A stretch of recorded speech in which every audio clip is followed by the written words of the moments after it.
Are you an experienced rep in solar and you find yourself going through the solar coaster, maybe not feeling fulfilled, not motivated, stuck in a rut, waiting more on external forces to see what you're going to do internally? My thought with this is interesting. So when I got into solar, it completely changed my life. The first 3 to 6 months, I literally went into it with more dedication, more tenacity than I'd went with anything. Before I got into solar, I was working in corporate America. I had a 6-figure salary. I got fired from that job. And then I knew I had 2 choices. I could either sell real estate or I could sell solar. I chose real estate. I got my real estate license with Keller Williams. 4 or 5 months of doing that, not making any money. So here I was, fired from a 6-figure job, failing in real estate. I literally had to claim unemployment, which was probably one of the hardest things I ever got. I don't know if you've seen it, the card comes in the mail. There's not a lot of money on the other end of that card. And it was really like, what is my life? Is this how things are just going to be? Did I peak? Then I found solar, and solar changed my life. I made more money in my first 3 months selling solar than I was making settling for a 6-figure a year corporate job.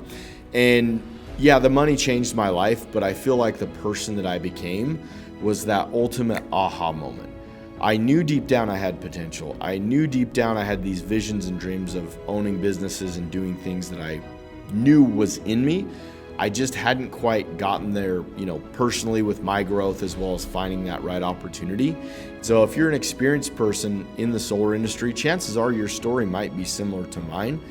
And what I realized, what's going to keep you going is getting back to the basics. The reason, if you look back through all the times you were most successful, you might say some of it was the market and it was less saturated and interest rates were better and dealer fees were better. That was part of the equation, but I bet that was 5 to 7%. The other 95%, of that, 93 to 95 was the time, the effort you're willing to put into it, okay? Go back to the basics of working the hours, seeing how you can improve, implementing how you can improve, and trying other things. It's like the world's changing all the time. The sales pitch you were using 10 years ago is not going to work today. So you have to be able to be self-aware enough to say, how can I improve? What's working, what's not? You have to get out of your comfort zone and be focused on what matters most to you. What are your goals? What are your aspirations? Because if they aren't big enough, you're just going to keep going through the solar coaster wondering, how do I make X amount of money for the year? And then once I do that, I'm good.